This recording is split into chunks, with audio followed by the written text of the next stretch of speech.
Hi YouTube. We just got this van, so I'm just checking the fluids on it. We can check, you can just see the side to the washer solvent and fill that as you need to.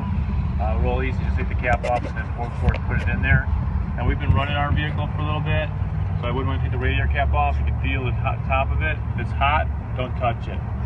Maybe under pressure, you take that off, you can get doused with very hot coolant, which can cause you to go into the emergency room. So please do not ever take a cap off of a hot radiator. But we can actually check the overflow bottle. That's not pressurized. It's on this car, it's not. And I can see inside, and I can see it's in a full cold. So I don't see a full hot on here, so I would not want to add anything because I know the coolant is hot.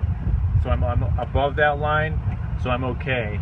So we want to check it again when it's been cold and sitting for about 4 hours. We'll know that the coolant is cold, and I can check to see if the coolant level is at this line.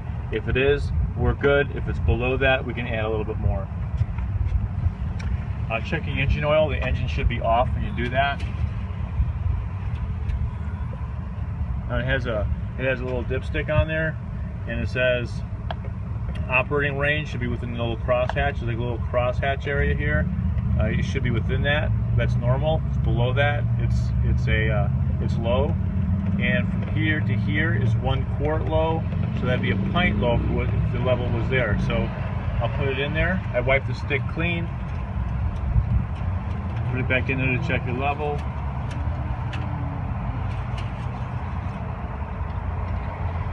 Now this is hot, so I'm using a paper towel to hold the metal, and as you can see, I'm right where I need to be on that level. I'm right at the top, right where I need to be, so I'm good. How often do you get an oil change? That all depends on the oil that you use.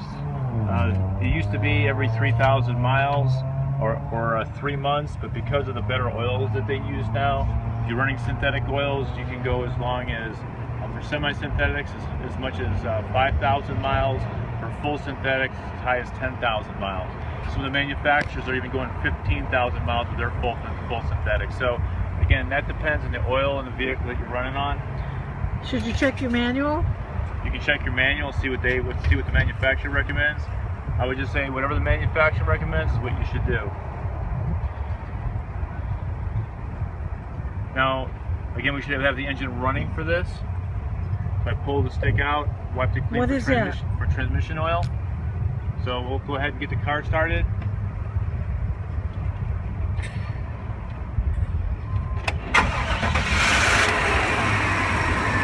Wipe it clean, good to go.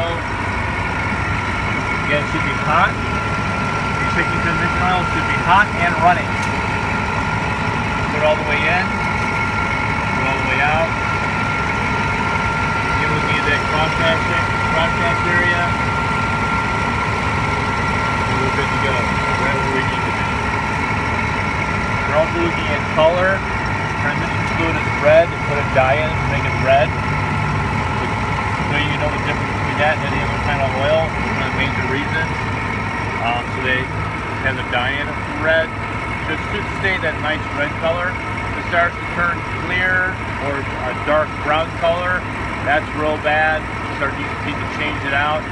Probably if it starts to turn dim color like brown, you need to get it flushed. If you're having a lot of transmission wear, and take it in and get it serviced. How often do you change your transmission fluid? Again, you go back to your manual. Manufacturer will tell you that. But typically it's about every 30,000 or so. And what's that? Power steering fluid. It has a little dipstick on it.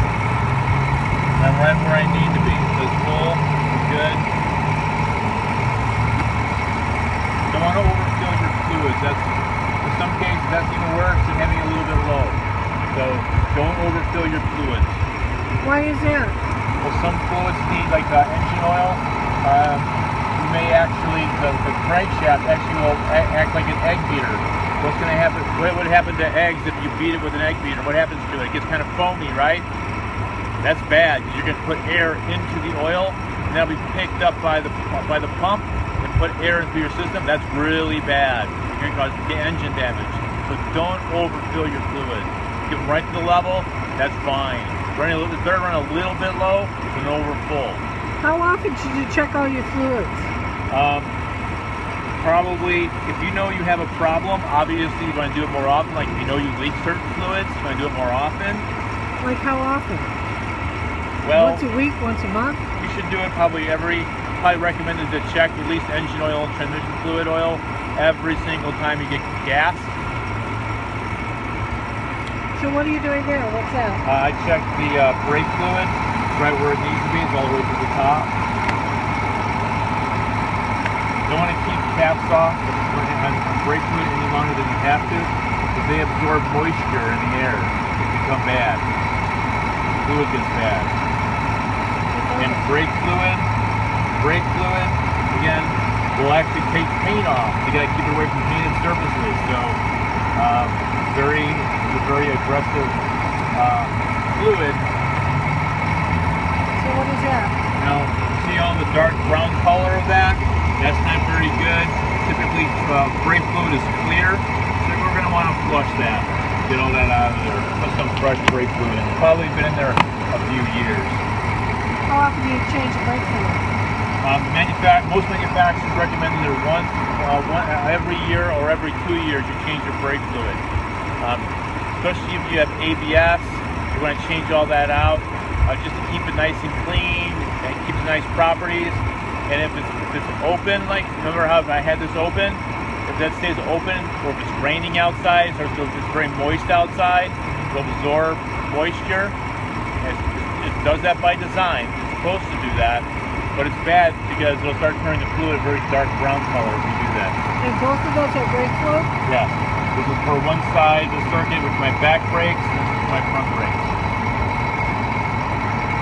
Again, I just wipe it clean to make sure that I get all the fluid off, because I don't want to accidentally get anything on my paint. Okay? Any other I fluid? saw someone put a drop, they spilled a drop on their fender. They didn't realize they took the cap off like this, put it over the top of their fender. They didn't realize it was because it was clear, like real nice clean brake fluid. They put the cap back on, came back an hour later. Oh, so they still get a drop of water, wiped it all the way down to the paint, all the way down to the steel. Brown dot. That person was not happy. So again, be very, very careful with brake. All right, YouTube, that's it. Happy trails. Like it, give me a thumbs up, please subscribe.